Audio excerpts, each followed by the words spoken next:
Haleluya. Shalom Aleichem. Tuhan Yesus Kristus baik. Amin. Kita bangga punya Yesus Kristus.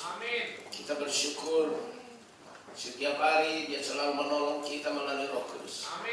Saudara, saya heran kenapa kok anak-anak Tuhan kok mengabaikan Roh Kudus.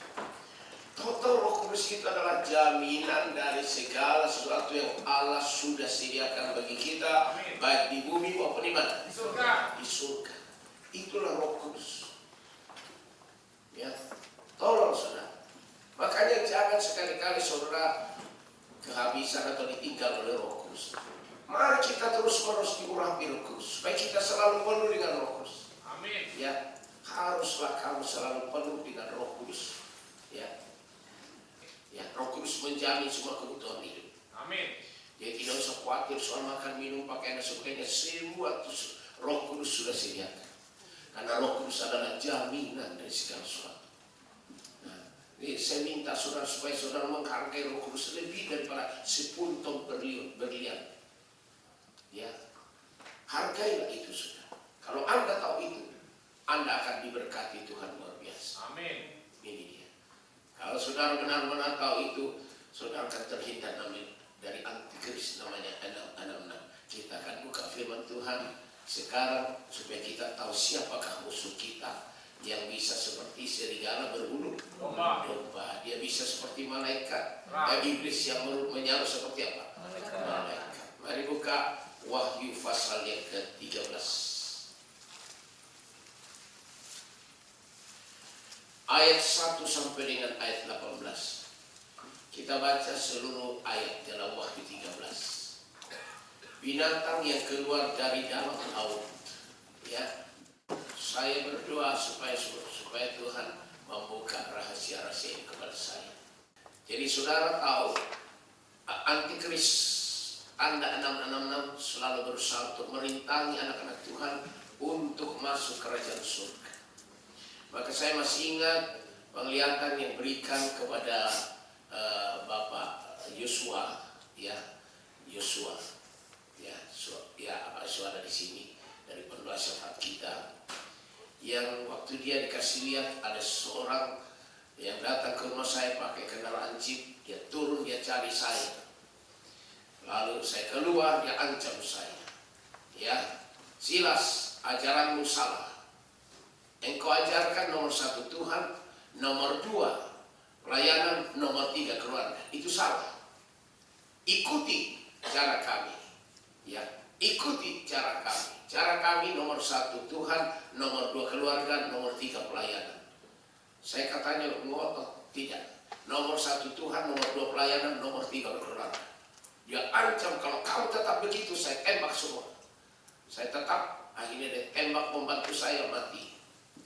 Dia ancam saya lagi, tembak si Oni, mati Oni. Dia ancam lagi, dia tembak Hizkia, mati Hizkia. Dia ancam lagi, saya katakan nomor 1 Tuhan, nomor 2 pelayanan, nomor 3 keluarga. Dia tembak Hizkia mati. Dia tembak ibu mati juga. Terakhir saya, ayo, masih mau? Saya bilang nomor 1 Tuhan, nomor 2 pelayanan, nomor 3 keluarga. Dia tembak saya, tapi tiba-tiba katanya, Pak Yusuf, kaget bangun. Ada apa ini Tuhan? Lalu dia sampaikan kepada saya bilang, nah itu. Antikris berusaha untuk menghalang-halangi pelayanan visi pemulihan Roh Kudus. Karena Roh Kudus yang akan mengundang kita ke surga. Amin. Roh Kudus mengatakan berbahagialah orang yang mati dalam Kristus sejak sekarang. Ya, karena mereka telah bebas daripada semua kegiatan dunia, masuk di dalam peristirahatan di surga. Ya, Roh Kudus yang berkarya di dunia. Makanya Lucifer dengan semua antek-anteknya namanya antikris. 666 berusaha untuk menghalangi supaya saudara dan saya dan semua orang kita layani gagal masuk surga. Saudara utamakan Yesus Kristus, pelayanan Yesus Kristus. Lebih dari keluarga, lebih dari bisnis, lebih dari 10 ton berlian. Lebih dari segala karunia. Berbahagialah saudara yang datang selalu hari Senin, Hari Senin ini memang khusus pembinaan. Sejak gereja visi pemulihan dibangun, hari Senin itu selalu khusus pembinaan. Sedangkan Paulus mengatakan, yang aku kehendaki 3 hal. Ya, Filipi 3 ayat 10. Yang ku kehendaki ialah mengenal Dia dan kuasa kebangkitan dan persekutuan dalam penderitaannya, di mana aku menjadi serupa dengan Dia dalam kematiannya. Di mana aku menjadi apa? Serupa dengan Yesus di dalam apa? Kematiannya, sampai mati. Supaya apa? Ayat 11. Supaya aku akhirnya beroleh kebangkitan dari antara orang mati. Supaya aku boleh beroleh kebangkitan dari orang mati, masuk surga. Amin. Paulus bilang, yang aku mau kenal sekarang ini, aku mau kenal hanya 3. 1, mengenal Yesus. Yes, harus mengenal Yesus. Yang kedua, mengenal apa? Kuasa kebangkitan Yesus. Kuasa kebangkitan Yesus adalah Roh Kudus. Amin. Karena Roh Kudus yang membangkitkan Yesus dari antara orang mati. Roma 8 ayat 11. Roh Kudus yang membangkitkan Yesus dari antara orang mati. Kita harus mengenal Roh Kudus. Bagaimana mau mengenal Roh Kudus kalau kita malas diurapi Roh Kudus? Orang Kristen yang malas diurapi Roh Kudus itu belum mengenal Roh Kudus. Ya. Orang Kristen yang malas diurapi Roh Kudus atau acuh kepada urapan Roh Kudus atau lebih mengutamakan tugas yang lain daripada urapan Roh Kudus, itu belum mengenal Roh Kudus. Kalau kita mengenal Roh Kudus, biarpun hujan, asal jangan hujan batu, saya akan tetap datang. Amin. Amin. Itu saudara. Ayo kita kembali kepada ayat bacaan kita tadi mengenai binatang itu. Ada binatang yang keluar dari air, ada yang keluar dari tanah. Mana ini? Ayat 1. Nah, sekarang kita harus tahu ini ya. Ayat 1 baca. Lalu aku melihat seekor binatang keluar dari dalam laut, bertanduk 10 dan berkepala 7. Di atas tanduk-tanduknya terdapat 10 mahkota, dan pada kepalanya tertulis nama-nama hujan. Ya, tolong saudara. Siapa ini? Aku melihat seekor binatang keluar dari dalam laut. Wow. Bertanduk 10 dan berkepala 7. Kepalanya 7, tanduknya 10. Di atas tanduk-tanduknya terdapat 10 mahkota. Tuh. Dan pada kepalanya tertulis nama-nama hujan. Ini binatang apa ini saudara? Ya, ayat yang kedua. Binatang apa yang keluar ini? Ayat 2. Binatang yang kulihat itu serupa dengan macan tutul, dan kakinya seperti kaki beruang, dan mulutnya seperti mulut singa. Dan naga itu memberikan kepadanya kekuatannya, dan tahtanya dan kekuasaannya yang besar. Tolong perhatikan kalimat yang kedua. Dan naga itu liong merah. Dan naga itu memberikan kepadanya kekuatannya dan tahtanya dan kekuasaannya yang besar. Ini namanya liong merah, namanya naga air, naga laut. Naga laut itulah Lucifer. Kenapa? Karena dia memberikan kuasa, kedudukan, semua kekuatannya kepada binatang yang keluar dari laut tadi. Siapa binatang yang keluar dari laut? Itu namanya Antikris. Enam. Si binatang namanya the beast, makhluk yang mengerikan. Dia seorang manusia, tapi dia adalah pemimpin kerajaannya setan. Dia dikasih kuasa. Maka naga, kalau perhatikan kalimat 2, dan naga itu memberikan kepadanya apa? Kekuatannya. Naga itu, liong merah, memberikan kekuatannya kepada binatang. Binatang apa tadi? Yang keluar dari apa? Laut. Yang keluar dari apa? Laut. Sama-sama saudara. Coba saudara perhatikan di Wahyu pasal 12 ayat 3. Ya, Wahyu 12 ayat 3. 2, 3. Maka tampaklah suatu tanda yang lain di langit. Dan lihatlah seekor naga merah padam besar, berkepala 7 dan bertanduk 10. Dan di atas kepalanya ada 7 mahkota. Ini saudara. Ini naga ini namanya liong ini. Liong merah saudara. Lihatlah seekor naga merah padam yang besar. berkepala 7 dan bertanduk 10. Sama kan? Kepalanya 7, tanduknya berapa? 10. Sama kan? Sama enggak? Sama enggak? Kepalanya 7, tanduknya 10. Mahkotanya 7. Ya. Sama enggak yang keluar yang dari laut? Sama enggak? Saya mau tanya kepada kalian, ayo baca. Ini baru satu ayat loh. Sama enggak dengan ayat 1 di pasal 13?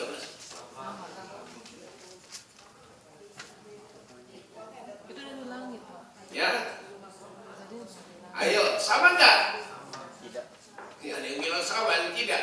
Baca lagi, harus bijaksana.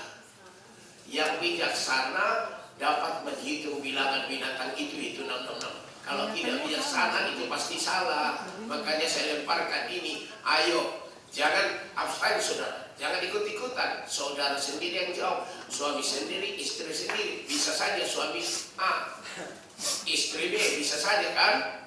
Nah, tapi untuk ini kan baru pembinaan. Belum di hadapan Tuhan Yesus.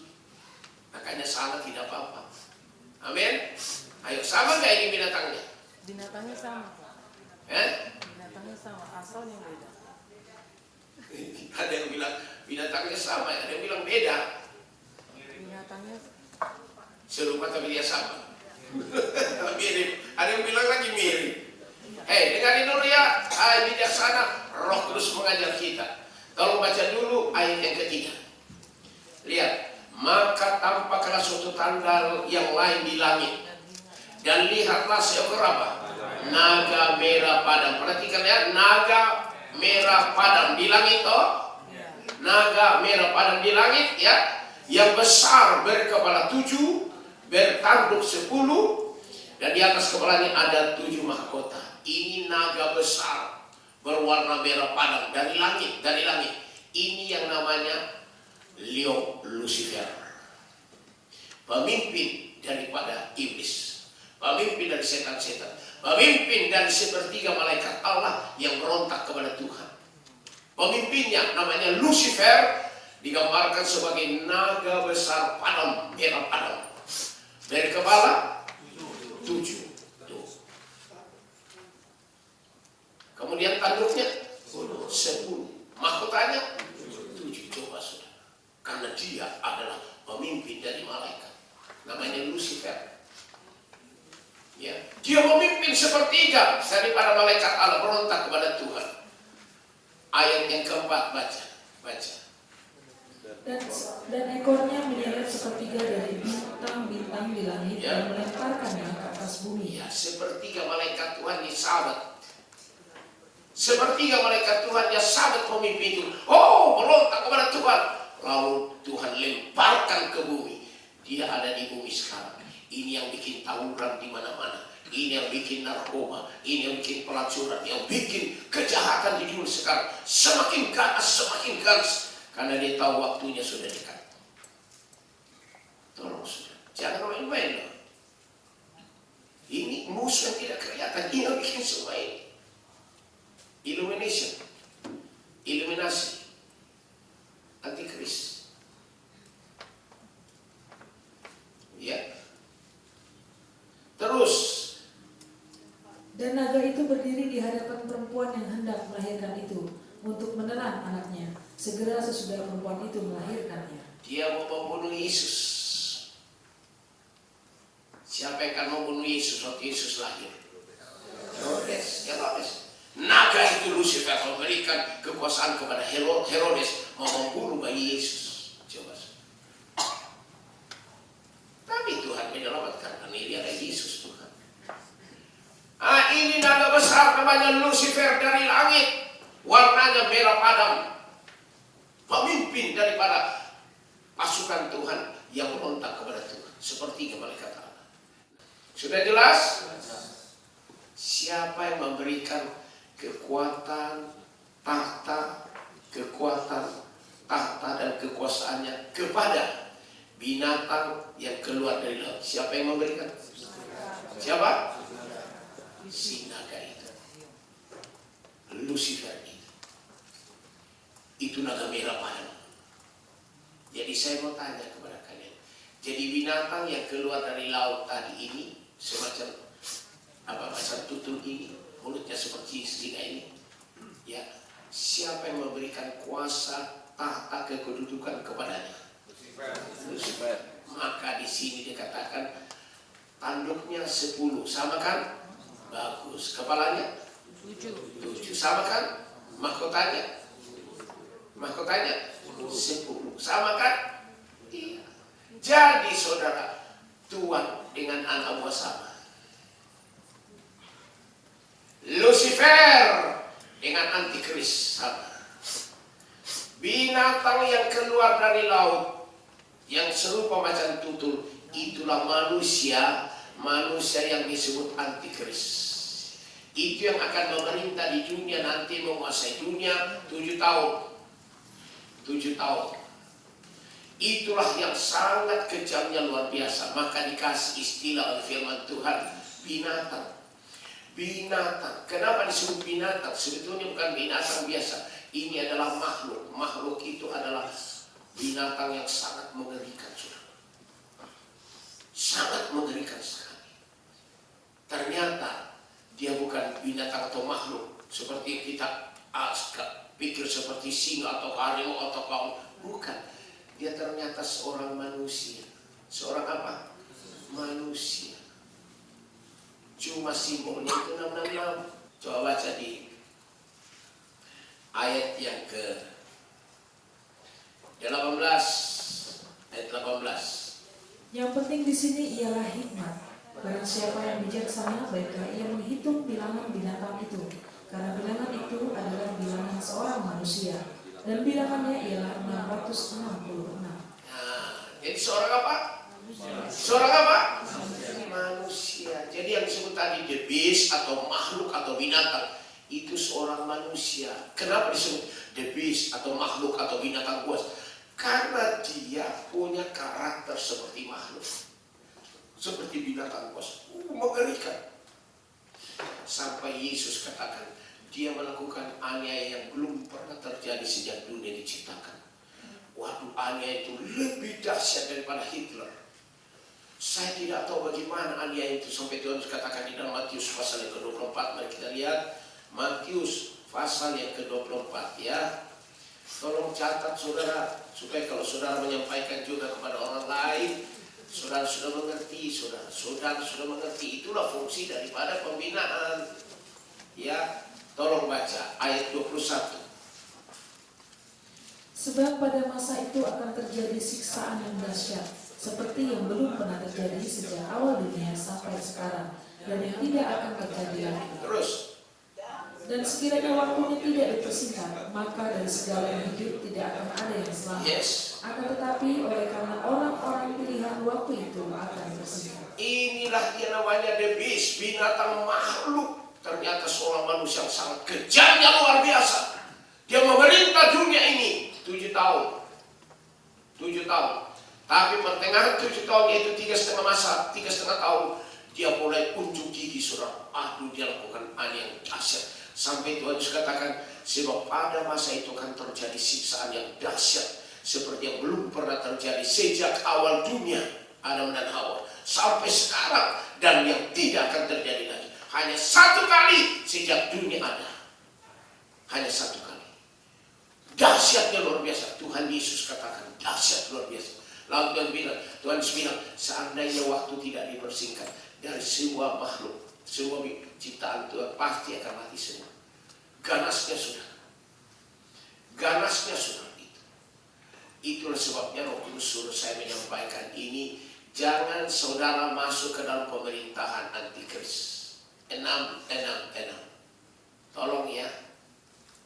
Makanya saya bilang, rajinlah datang diurapi Roh Kudus. Karena hanya Roh Kudus yang mampu memberikan kita hikmat, bijaksana untuk bisa membedakan ini antikris, ini bukan antikris. Ini Tuhan, ini hantu.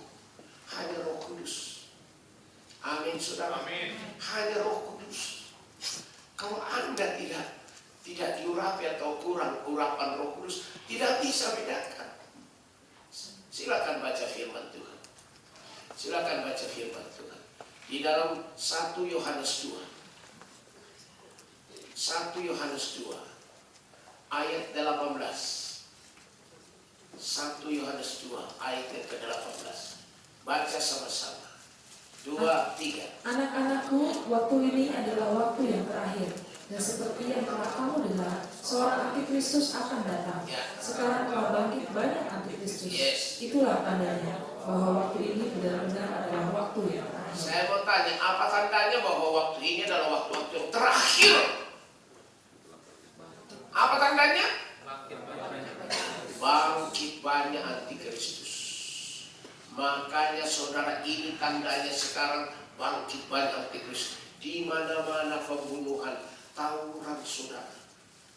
Aduh, perkosaan, narkoba, kejahatan merajalela. Tanya kepada Bapak polisi. Tanya lah. Tolong saudara. Ganas sekali sekarang. Sekarang antikristus tunjuk gigi. Ini tanda, ini zaman terakhir. Masa kita mau terbawa? Nah, makanya orang Kristen yang tidak sungguh-sungguh tidak mungkin mengenal itu. Nah, orang Kristen yang tidak sungguh-sungguh itu namanya juga antikris. Mana bisa antikris? Bisa tahu ini antikris. Pasti bilang, oh kita sama kok. Kalau coba saudara, kalau antara satu binatang dengan binatang yang sejenis, dia bisa bersahabat. Ya, bersahabat, kita sama-sama binatang kok, sejenis. Tapi kalau lawan jenis, misalnya kucing ini kenapa? Anjing. Beda. Tapi kalau sama-sama kucing, wah, makan sama-sama. Jelas nggak? Jelas. Mana bisa antikris bisa mengenal inilah antikris? Inilah sama aja. Nah, baca ayat 19, baca, silakan. Memang mereka berasal dari antara kita, tetapi mereka tidak sungguh-sungguh termasuk pada kita. Sebab jika mereka sungguh-sungguh termasuk pada kita, niscaya mereka tetap bersama-sama dengan kita. Tetapi hal itu terjadi supaya menjadi nyata bahwa tidak semua mereka sungguh-sungguh termasuk pada kita. Iya, ini orang Kristen yang tidak sungguh-sungguh. Kristen ini masih merokok, masih minum-minum, mabuk-mabuk, masih ke net club, diskotik, clubbing, masih berzina, masih bohong sana, bohong sini, tipu sana, tipu sini, utang sana, utang sini, gak bayar-bayar. Mereka nggak tahu bahwa saya itu antikris. Dia pikir itu sama aja. Pendeta juga kan minum-minum, pendeta juga bohong, pendeta juga melakukan dia sama kan? Sama, mana bisa tahu? Ini antikris. Kristen yang tidak sungguh-sungguh. Tapi kalau saudara sudah diurapi Roh Kudus, saudara diberikan hikmat bijaksana oleh Tuhan, bisa bedakan. Wah, ternyata lu ini pendeta tapi antikris. Saya tidak mau ikut. Kalau dulu saya ikut dulu, karena saya juga sama. Sekarang saya diurapi Roh Kudus, sekarang saya sudah diberikan hikmat ma'rifat. Saya, ternyata lu antikris. Jelas nggak? Iya, jadi jangan pikir semua pendeta sama, semua orang Kristen sama. Tidak. Ada orang Kristen yang tidak sungguh-sungguh. Masih tetap berpegang kepada dosa, melanggar firman. Itu tidak sungguh-sungguh. Dan tidak mungkin diangkat pada saat pengangkatan. Ini namanya kelompok antikris. 666. Antikristus artinya anti urapan Roh Kudus. Ada antikristus, anti Yesus Kristus. Itu dari agama lain. Ataukah komunis dan agama lain itu antikristus, anti Yesus. Maka dia benci kepada orang yang percaya Yesus. Dia benci, itu antikristus. Tapi ada juga antikristus orang Kristen. Tapi Kristen yang tidak sungguh-sungguh. Sama. Cuma bedanya yang antikristus Kristen yang tidak sungguh-sungguh ke gereja. Kalau antikris yang tidak percaya kepada Yesus tidak ke gereja. Tapi karakternya sama. Sama-sama merokok, sama-sama mabuk-mabuk, sama-sama berzina, sama. Buahnya sama. Buahnya sama. Mengerti nggak ini? Buahnya sama. Itu teman. Tapi kalau kita sudah diurapi Roh Kudus sudah beda. Sudah beda. Itu dia. Saya mohon kalian perhatikan ini sungguh-sungguh. Ini pengajaran Roh Kudus. Supaya kita jadi mempelai Kristus. Hah? Ayo terus baca ayat 20. Nah baru saudara tahu di sini baru bisa bedakan. Tetapi kamu telah beroleh pengurapan dari Yang Kudus, dan dengan demikian kamu semua mengetahuinya. Banyak orang, hanya orang Kristen yang diurapi Roh Kudus. Kristen yang diurapi Roh Kudus bisa mengetahuinya. Kalau tidak diurapi Roh Kudus, mana bisa tahu? Sama aja kok kita sama-sama ke gereja. Ya, sama-sama melayani, anggota KOR, yes.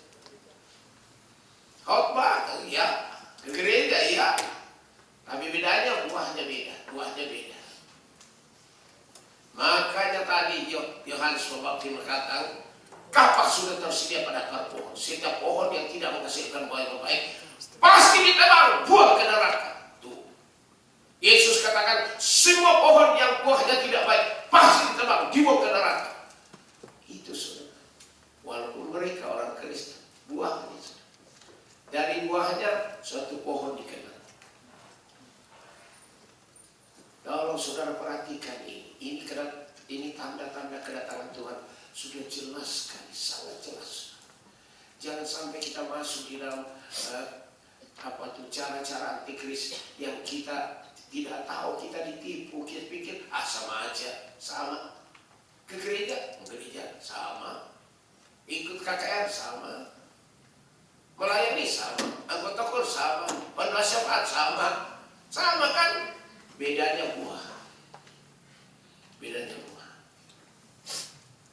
Tolong saudara.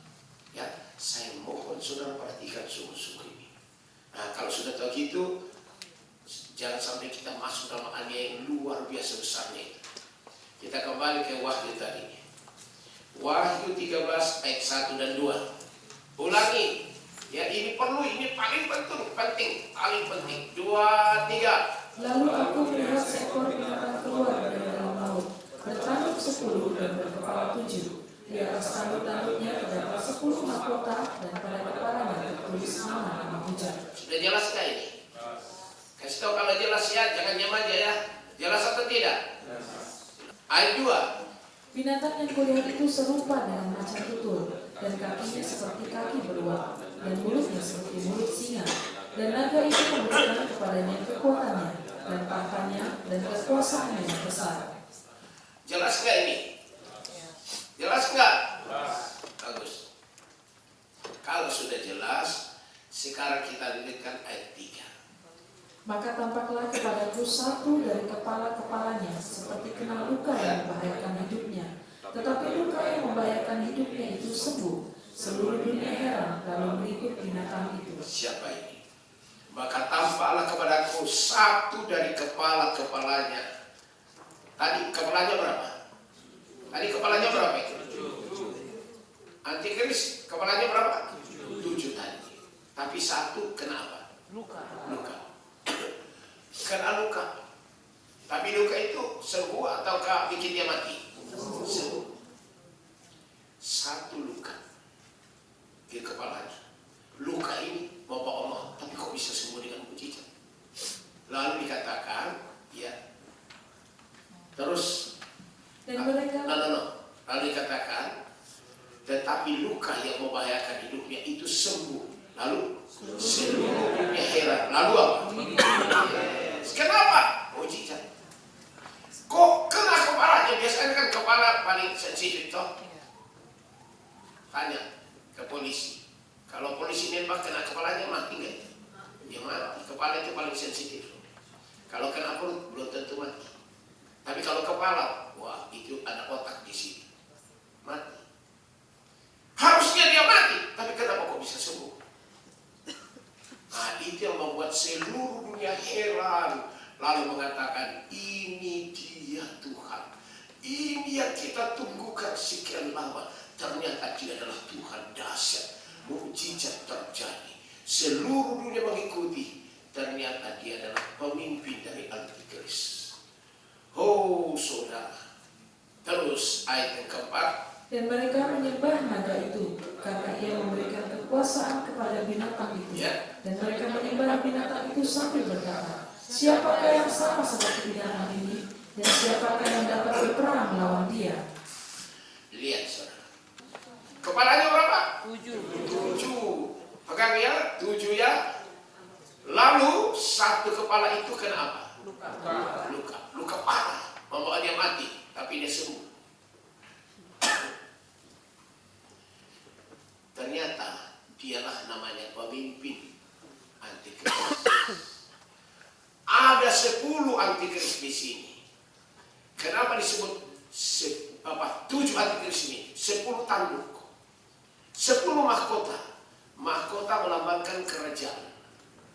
Jadi dunia ini nanti akan diperintah oleh 10 raja. 10 raja, 10 mahkota. Jelas enggak? Ya. Lalu satu raja ini adalah pemimpinnya. Jadi merupakan suatu apa?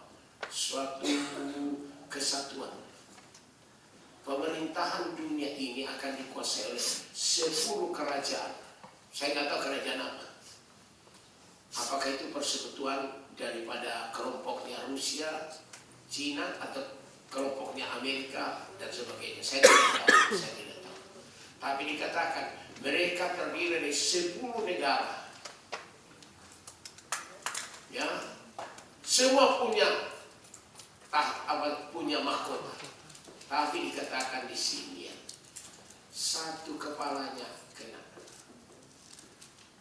Ternyata itulah yang akan merebut 3 kerajaan. Pemimpin ini merebut 3 mahkota. Jadi dia memiliki berapa mahkota sekarang? Ayo hitung ya, swipo jalannya.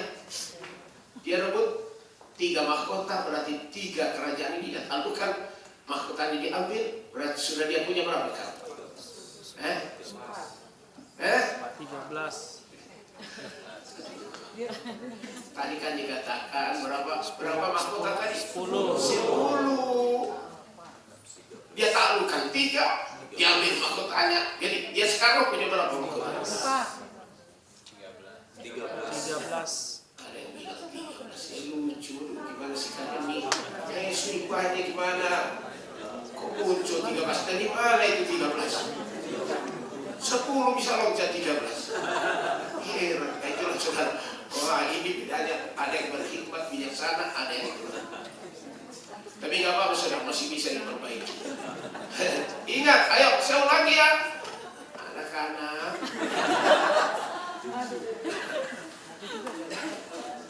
So, kalau minggu dengar rajanya berapa?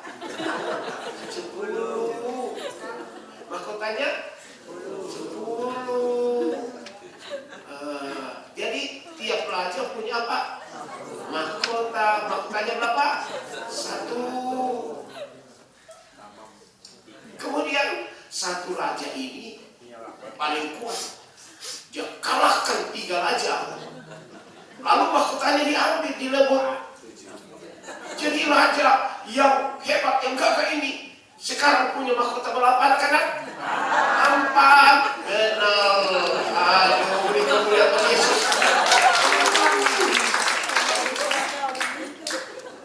Jadi dia punya 4 mahkota, maka dia jadi leader. Dia pemimpin kerajaan. Dia dibantu oleh berapa yang masih sisa? 6 yang membantu dia. Tapi yang 6 ini hanya nebeng aja. Ya, nebeng. Tapi yang satu di pemimpinnya. Ini namanya 666. Tolong baca ayat 4 lagi, ulangi. Ayat 4. Dan mereka menyembah naga itu karena ia memberikan kekuasaan kepada binatang itu. Dan mereka menyembah binatang itu sambil berkata, siapakah yang sama seperti binatang ini? Dan siapakah yang dapat berperang melawan dia? Yang disebut binatang di sini itu yang punya kedudukan tinggi tadi, yang punya mahkota 4. Jelas nggak? Dia yang memimpin dunia. Itu yang sembuh dari penyakit. Sembuh. Maka semua dunia menyembah kepada dia. Lalu dia bilang, siapakah yang bisa mengalahkan dia ini? Dahsyat. 3 raja saja ditaklukkan. Semua menyembah dia. Karena apa? Karena Lucifer, namanya naga merah, memberikan kekuatan, tenaga, kedudukan, tahta kepadanya. Maka dia menguasai dunia ini. Jadi dialah anteknya siapa? Anteknya Lucifer, anteknya naga merah padam. Anteknya sudah.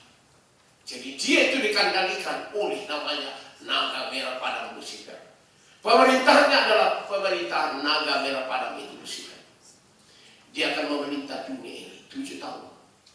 Tapi dalam 3,5 tahun dia akan melakukan waktu ke ganas banget. Ini akan terjadi di dunia ini sudah. Sudah jelas? Ya, ayat 5 sekarang. Dan kepada binatang itu diberikan mulut yang penuh kesombongan dan hujat. Kepadanya diberikan juga kuasa untuk melakukannya 42 bulan lamanya. Berapa lama itu? 42 bulan? 3,5 tahun. 3,5 tahun itu masanya yang besar. Tolong sudah. Dia akan melakukan di dunia ini. Siapa yang tidak pakai nanam, semua tidak boleh belanja, tidak boleh berjual. Anak-anak dari bayi sampai ke orang tua, dari semua suku bangsa apapun, semua harus wajib hukumnya memakai 6, namanya chip. Ayat yang ke berapa sekarang? Ayat yang ke-6. Lalu ia membuka mulutnya untuk menghujat Allah, menghujat namanya dan kemah kediamannya, dan semua mereka yang diam di surga. Ya, dikatakan bahwa binatang ini yang namanya pemimpin dunia ini, dia diberikan mulut yang sombong sekali, sombong saudara. Makanya saudara membaca buku kesaksian daripada pendeta ini, saudara Pak Yong ini dia bilang Allah paling menentang orang sombong. Dia pendeta sudah menggembalakan 20 tahun, jemaatnya 5.000, mobilnya 5. Wah, dia sombong dia. Ternyata dia dapat Tuhan. Waduh, dia menangis di depan Tuhan. Malaikat menegur dia, hei, lu sudah menggembalakan 20 tahun, masa lu tidak baca di Alkitab? Di Alkitab dikatakan di surga tidak ada tangisan air mata. Kenapa lu nangis? Langsung dia diam. Iya ya, di surga tidak ada air mata, kenapa gua nangis? Berarti gua gak benar firman. Dia berhenti. Kenapa dia sombong? Tentu aja Tuhan masih dia kesempatan melihat surga, melihat neraka. Lalu dia sadar 100%, Tuhan kasih dia tambah umur 20 tahun. Masih dikasih 20 tahun melanjutkan tugas pelayanan. Lalu apa? Dia menggenapi semua kekurangannya. 7 langkah. Dia lengkapi semua 7 langkah. Wah, karena dia mau bangun istana yang di surga. Dia jual mobilnya, dia jual ini semua. Dia beritakan Injil terus sampai 7 syarat dia genapi. Sekarang sudah ada di sana, sudah punya istana, pasti saya yakin. Itu dia sudah. Makanya saudara, jangan sampai kita ini masa bodoh. Saya suruh baca itu maksudnya sebagai peringatan bagi kita. Jangan sampai saya juga ditanya, saya melongo aja. Lalu dia bilang, lu kan sudah mendengar firman toh, sudah dari diurapi Kudus, udah. Loh, Roh Kudus itu penolong loh. Kenapa kamu nggak lakukan? Makanya kemarin yang diberi banyak, dituntut banyak. Ya, perhatikan ini sudah. Sombong banget, dia menghujat. Ayat 6, lalu dia membuka mulutnya untuk menghujat Allah, menghujat namanya dan kemah kediamannya dan semua mereka yang diam di surga. Dia hujat semua sudah. Dia menghujat Bapa, menghujat Yesus, menghujat Roh Kudus, menghujat surga dan semua yang ada di surga. Waduh, sombong banget dia sudah. Sombong banget. Dan ia diperkenankan untuk berperang melawan orang-orang kudus dan untuk mengalahkan mereka. Dan kepadanya diberikan kuasa atas setiap suku dan umat dan bahasa dan bangsa. Bayangkan orang kudus dia kalahkan. Orang kudus dia kalahkan. Jadi kalau saudara ditinggal, saudara kan orang kudus. Kalau ditinggal, percayalah, Anda kalau ditangkap tidak bisa bertahan. Saya masih ingat penglihatan dari anak Tuhan di Surabaya dulu, ya, Yosef. Dia bilang begini, waktu di restoran dia ngomong, saya kan nginep di rumahnya, dia orang kaya sudah. Oh, kenapa? Saya waktu lihat itu waktu pengangkatan, banyak sekali orang Kristen katanya disuruh baris. Dia bilang banyak sekali orang baris menuju ke tempat apa? Penyiksaan. Semua katanya teriak, kami tidak akan menyekan Yesus, kami tidak mungkin memakai ucap itu, nggak akan mungkin, biar mati pun biar mati.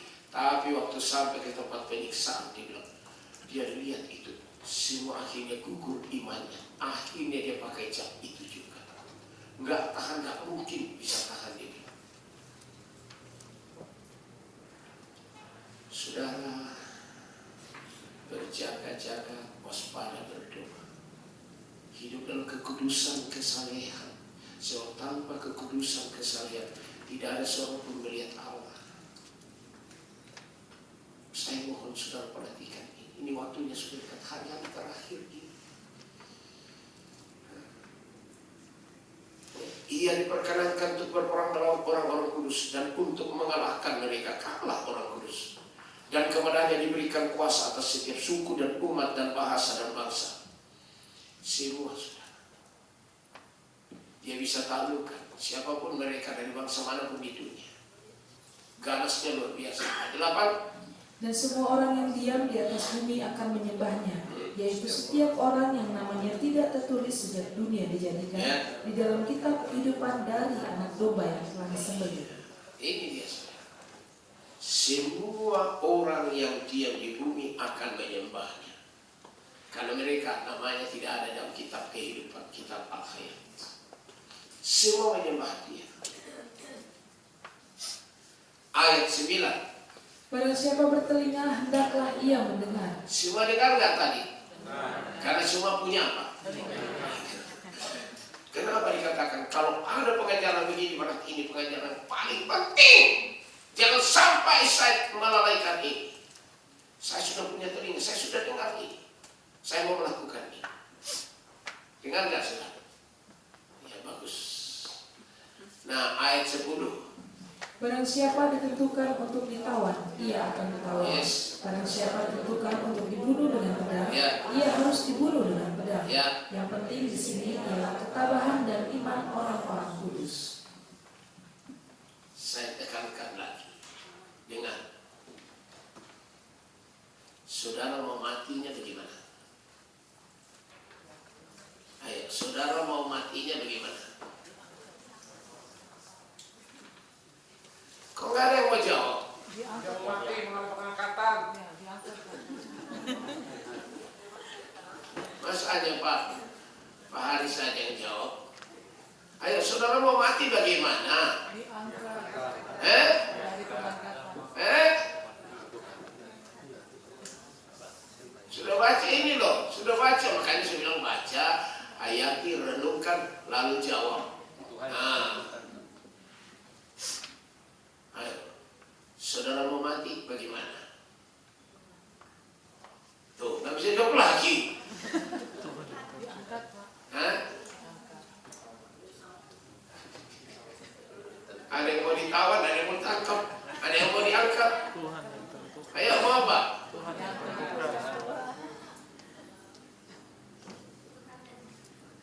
Apa susah? 100 bagiannya. Itu bukan hak kita. Itu haknya Tuhan Yesus. Tuhan yang menentukan apakah kita mati dengan pedang, apakah mati di atas tempat tidur, apakah mati di mana saja, apakah ditawan. Itu keputusannya Tuhan. Saudara baca nggak di Alkitab? Yohanes dan Yakobus anak-anak Zebedeus.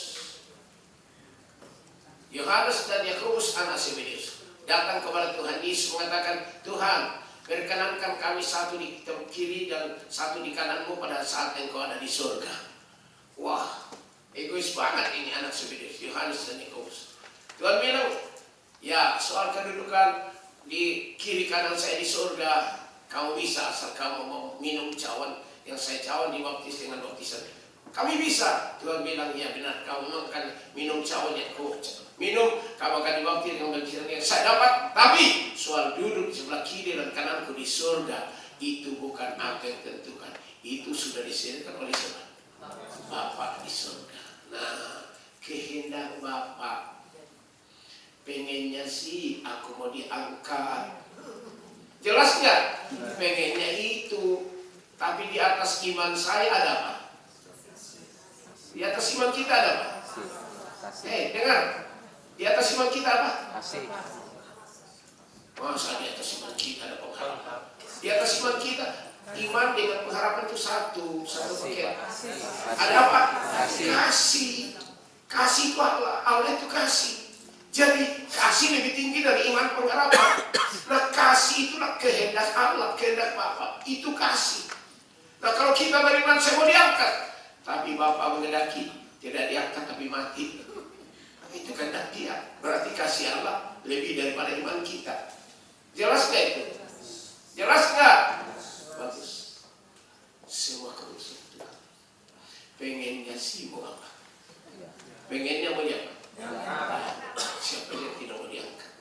Saya juga pengen. Ya, coba saudara. Semua keputusan Bapa.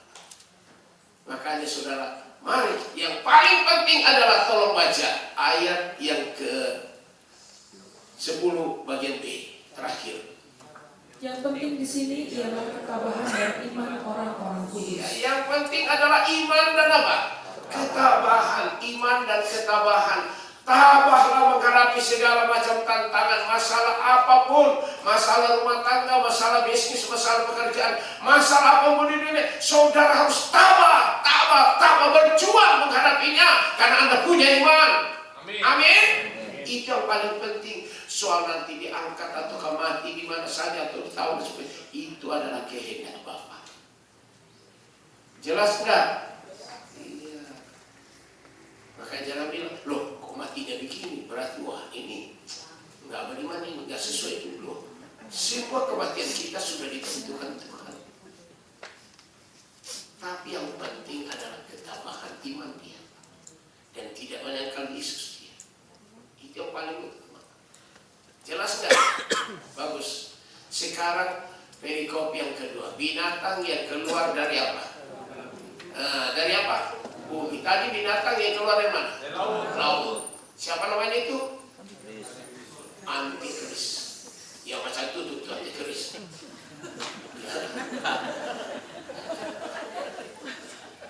Saudara dia pakai lucu-lucu. Tapi bagus. Ayo, sekarang ayat 11. Coba baca.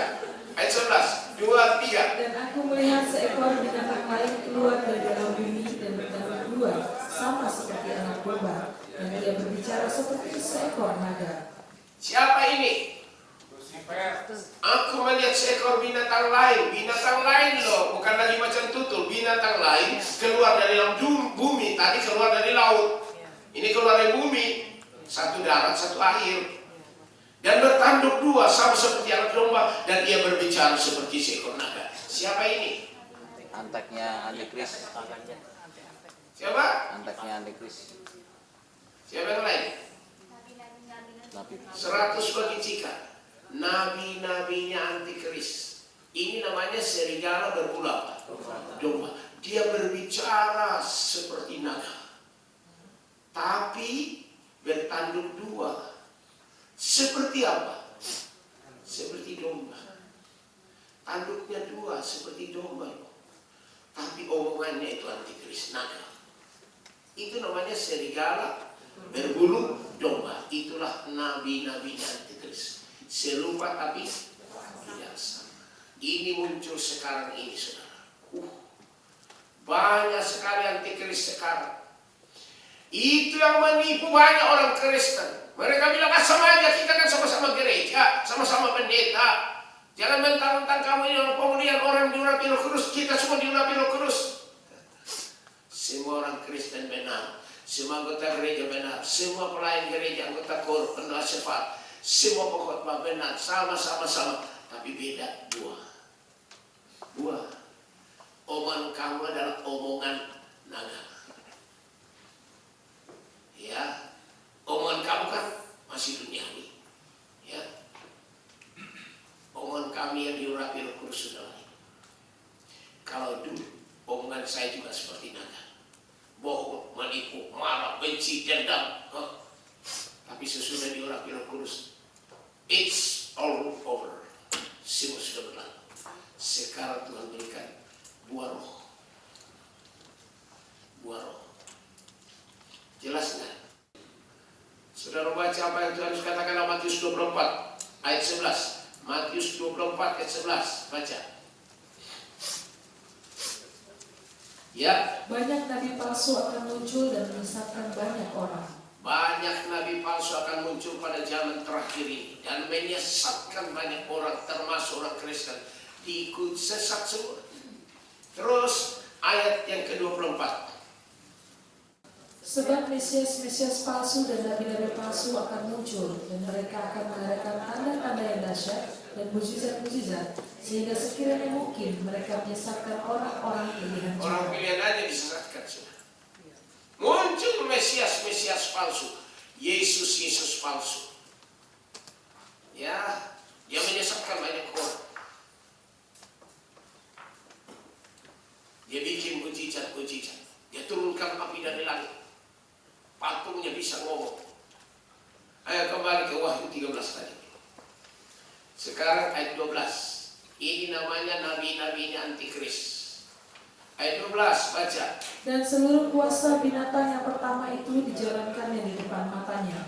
Ia menyebabkan seluruh bumi dan seluruh penghuninya menyembah binatang pertama yang luka parahnya telah sembuh. Saya mau tanya, siapakah binatang yang pertama tadi yang luka parahnya sembuh? Siapa? Siapa tadi? Hah? Antikris. Kok ada yang bilang Lucifer? Baca dong. Ini kok itu saya nggak ngerti saudara. Saya bacakan ya, mungkin kurang jelas. Dan seluruh kuasa binatang yang pertama itu dijalankannya di depan matanya. Ia menyebabkan seluruh bumi dan semua penghuninya menyembah binatang pertama yang luka parahnya telah sembuh. Siapakah binatang pertama yang luka parahnya sembuh? Antikris tadi.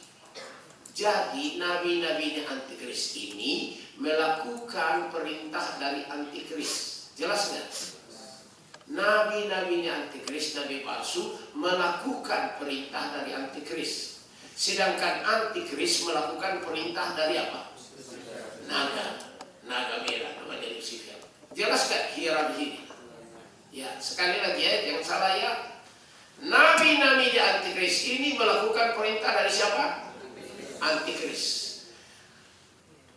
Ini apa? Antikris ini manusia yang disebut binatang tadi, kejam, itu melakukan perintah dari siapa? Lucifer, si naga. Jadi pemerintahannya sama. Pemerintahannya si naga merah, namanya Leo, naga merah tua. Itu namanya iblis. Dia kasih perintah kepada antikris, binatang yang keluar dari laut tadi, macam tutul. Dan binatang yang keluar dari laut itu macam tutul antikris. Dia berikan perintah kepada nabi-nabinya. Nah, nabi-nabinya itu yang keluar dari bumi. Dan nabi-nabinya inilah yang melakukan semua perintah antikris.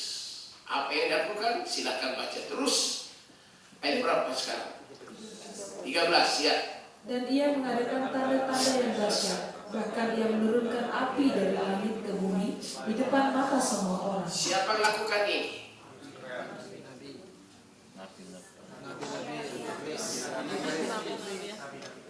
Ada yang bilang lagi Lucifer. Saya udah gak tahu lah.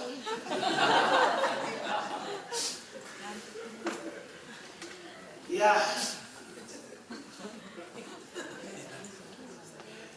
Ia mengadakan tanda-tanda yang dahsyat. Bahkan dia menurunkan api dari langit ke bumi di depan mata semua orang. Siapa yang melakukan ini? Bagus, nabi-nabinya antikris. Ini melakukan mukjizat. Sekarang sudah menjadikan tayangan saudara. Nabi palsu itu melakukan mukjizat-mukjizat. Pendeta sih ya sama-sama gereja. Khotbah hebat, pintar rupanya. Bisa lakukan mukjizat-mukjizat. Tapi buahnya loh.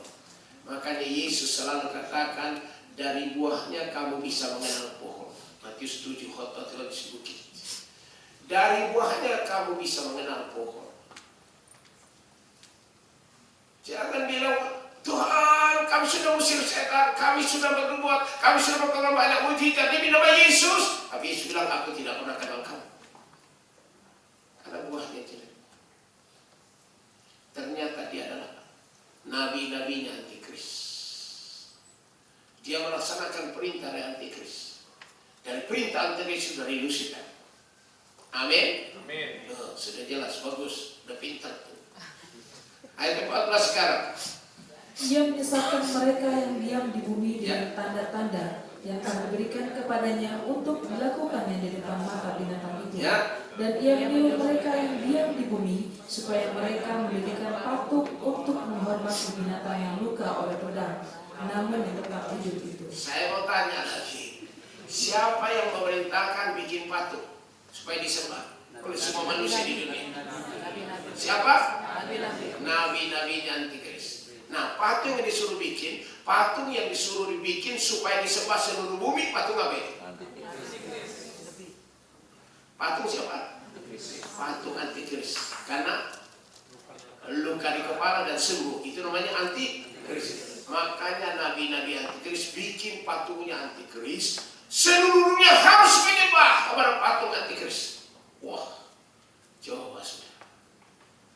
Kenapa bisa disembah seluruh dunia? Ayat berikut. Dan kepadanya diberikan kuasa untuk memberikan nyawa kepada patung binatang itu, sehingga patung binatang itu berbicara juga dan bertindak begitu rupa, sehingga semua orang yang tidak menyembah patung binatang itu dibunuh. Patung siapa yang bisa ngomong seperti orang? Patungnya antikris bisa ngomong loh. Bisa ngomong.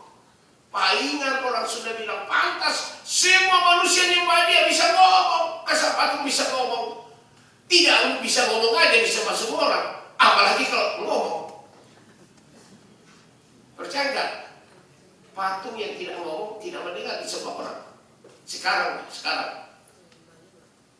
Apalagi kalau dia bisa ngomong. Dengarin. Mari kepadaku. Kamu akan hoki. Wah, semua orang datang. Wah, ini patung bisa ngomong. Benar-benar ini Tuhan. Yang tidak ngomong aja saya sembah. Apalagi sekarang dia bisa ngomong. Ayo saudara. Makanya saudara hati-hati. Saya ingat dulu. Pak Beni yang tahu. Seorang hamba Tuhan. Anak Tuhan sekarang sudah mati. Dia dulu kuamnya yang terkenal sekali di Jakarta. Terkenal. Wah, saya waktu khotbah di Semarang, saudara. Saya diundang dari Full Gospel Businessman, Semarang Chapter. Dan dia diundang sebagai bersaksi. Waktu kami duduk bersama-sama, saudara. Kami duduk bersama-sama. Dia bilang, Pak Pendeta, saya ini kuamnya yang paling terkenal di Jakarta. Tidak ada yang tidak kenal saya. Saya punya pasien banyak sekali. Dan pasien itu mahal, saya tahu. Tapi mereka berduit. Bayangkan penghasilan saya. Tapi, Pak Pendeta, waktu istri saya sakit, tidak ada yang bisa sembuhkan dia. Saya sudah panggil semua grup kami dari seluruh dunia, dari Jepang, dari sini. Nggak ada yang bisa sembuhkan. Tapi suatu ketika, ada kelompok orang-orang datang bilang ke rumah saya, ada seorang ibu yang sakit di sini, kamu doakan. Lalu orang di rumah saya bilang, oh iya, ini ada hiu, ini hak hiu, tolong bisa diambil. Tapi kelompok orang bilang, kamu tidak usah pakai itu. Hah? Ini dari mana ini? Kami hanya berdoa dalam nama Yesus. Ya udah didoakan dalam nama Yesus, sembuh. Dia percaya Yesus. Dia mulai nyanyi-nyanyi lagu rohani. Senangnya bukan main. Suaminya pulang, jongkil, long datang. Long ego. Dia datang, heran, lalu cerita, ya saya sekarang sudah miliknya Tuhan Yesus.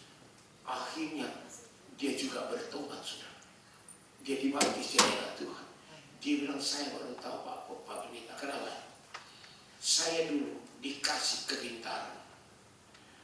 Kalau ada orang yang mau celaka, misalnya kakinya patah, dia datang ke saya pasien. Saya bilang, 1 minggu kamu akan patah kaki. Benar jadi. Ada orang datang, dalam waktu 3 hari kamu akan rugi. Dia bisa tahu.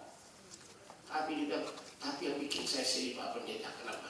Saya bisa kasih tahu akan terjadi, tapi saya tidak bisa mengatasi bagaimana caranya supaya tidak terjadi. Itu yang bikin dia susah.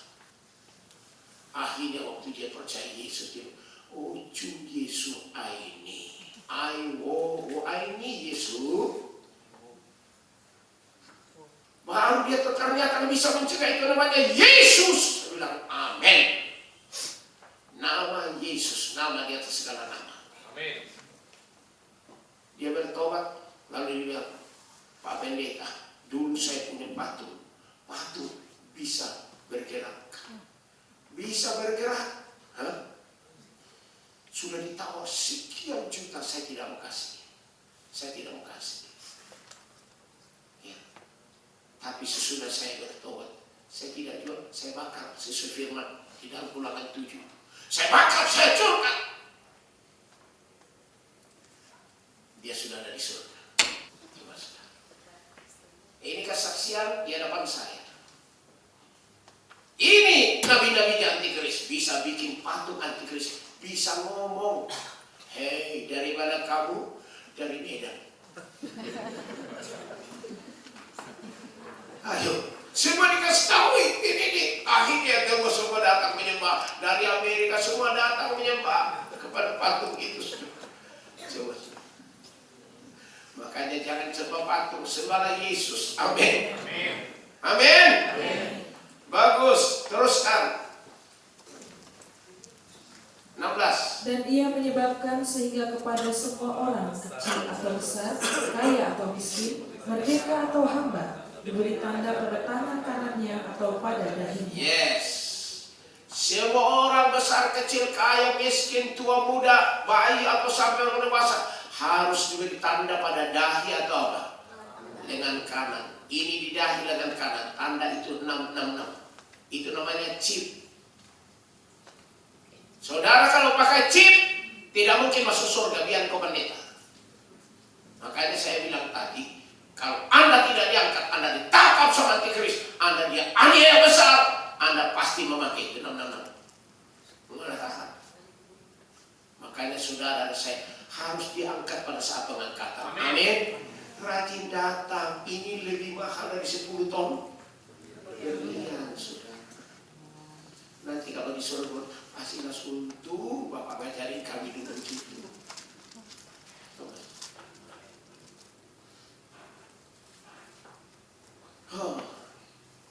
Semua akan dipakai itu, tidak ada kecuali. Ayat 17. Dan tidak seorang pun yang dapat membeli atau menjual selain daripada mereka yang memakai tanda itu, yaitu nama binatang itu atau bilangan namanya. Yes, tidak boleh menjual maupun apa. Beli. Waduh. All over the world sudah ditetapkan semua. Satu lagi 18 baca. Yang penting di sini ialah hikmah. Barang siapa yang bijaksana, baiklah ia menghitung bilangan binatang itu, karena bilangan itu adalah bilangan seorang manusia, dan bilangannya ialah 666. Ternyata bukan binatang makhluk, tetapi seorang apa? Manusia. Simbolnya berapa? 666. Ayo sudah. Tandanya 666. Komputer itu kodenya adalah 666. Komputer. Silahkan nanti di rumah saudara hitung. C itu huruf yang ketiga. O itu huruf berapa? M itu huruf berapa? Nanti dijumlahkan 666. Tolong saudara. Maka semua yang itu pasti semua 66 semua lah. Yang namanya BlackBerry, Twitter, ya SMS semua itu 666. Saya tidak mengatakan jangan pakai itu, tidak pakai, tapi jangan mengikuti. triknya. Amin. Jangan pakai untuk negatif, pakai untuk positif. Undang orang datang kebaktian. Sampaikan firman Tuhan melalui BlackBerry itu, melalui kitab. Sampaikan firman Tuhan. Undang mereka. Nah itu bagus. Jangan ikut-ikutan orang dunia. Hello, I love you, you love me. Akhirnya ya follow up. Jelas nggak saudara? Hati-hati sekarang ini. Kita ada di tengah-tengah seperti ini. Kalau kita tidak penuh Roh Kudus, kita pasti ditipu. Maka dikatakan di sini, yang penting di sini ialah hikmat tuh. Barang siapa yang bijaksana, saudara harus bijaksana. 5 anak darah bijaksana yang berhikmat, itulah umat Kristen yang diurapi Roh Kudus. Hanya yang diurapi Roh Kudus yang bisa membedakan ini antikris, ini bukan. Kan kita sudah baca tuh 1 Yohanes 2 ayat 20. Tolong baca 1 Yohanes 2:20. Tetapi kamu telah beroleh pengurapan dari yang kudus, dan dengan demikian kamu semua mengetahuinya. Tetapi kamu telah beroleh pengurapan dari yang kudus. Kamu orang Kristen yang diurapi Roh Kudus ini, kamu orang Kristen bijaksana, hikmat, kamu tahu itu. Ini ternyata Kristen antikris. Kristen antikris, pendeta antikris. Kalau dulu saya tidak tahu dia, maka saya ikut dia. Sekarang saya sudah tahu kenapa saya diurapi. Maka saya bisa bedakan, ternyata lu ini antikris. Hanya orang Kristen yang diurapi Roh Kudus. Itu Kristen yang bijaksana dan hikmat. Bisa bedakan. Jelas nggak? Jelas nggak? Bagus. Siapa yang mau diurapi Roh Kudus? Lebih mahal daripada 10 ton. Yes. Puji Tuhan baik. Maka Tuhan beritahukan kepada kita. Kita berdoa. Semua berdoa. Semua berdoa. Semua berdoa.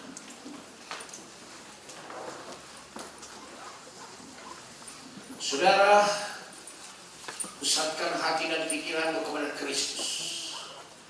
Konsentrasi hanya kepada Yesus Kristus.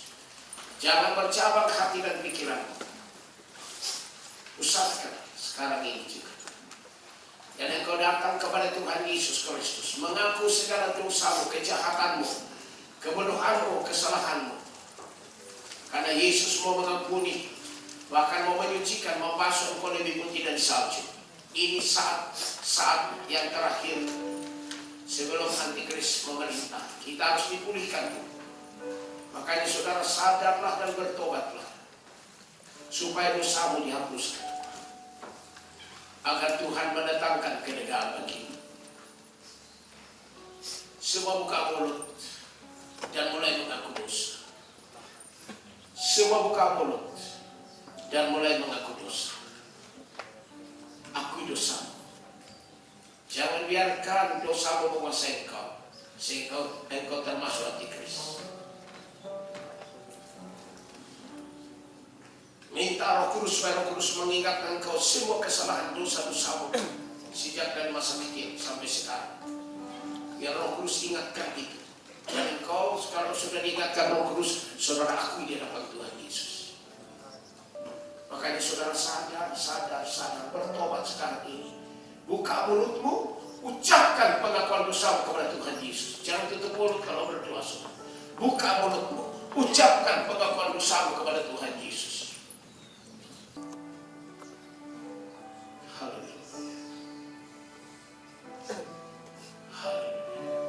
Beyond the sunset, when day's done. Oh Yesus, itulah yang kami rindukan. Katakan kepada Tuhan Yesus, Tuhan Yesus Kristus.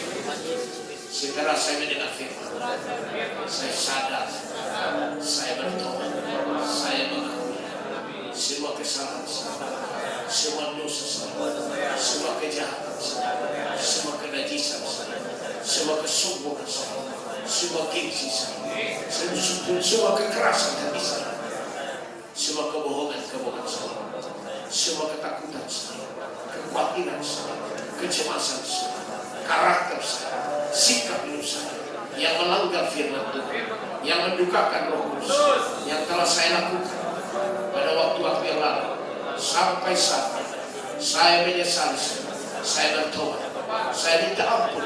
Tuhan Yesus Kristus, mohon ampuni saya, mohon sucikan saya kembali, basuh saya kembali oleh darah Tuhan Yesus, lebih putih dari salju, layak menerima curahan Roh Kudus yang terbesar di dalam kebaktian. Kami mohon Tuhan Yesus Kristus, curahkanlah Roh Kudus, turunkanlah sekali, membaptiskan, memenuhi kami, mengurangi kami, membebaskan kami, melepaskan kami, memerdekakan kami, mengubah kami, menyembuhkan kami, memahami kami, memberikan kami karunia-karunia Roh, kuasa, keberanian, beritakan Injil, adakan mujizat-mujizat terjadi dalam hidup kami.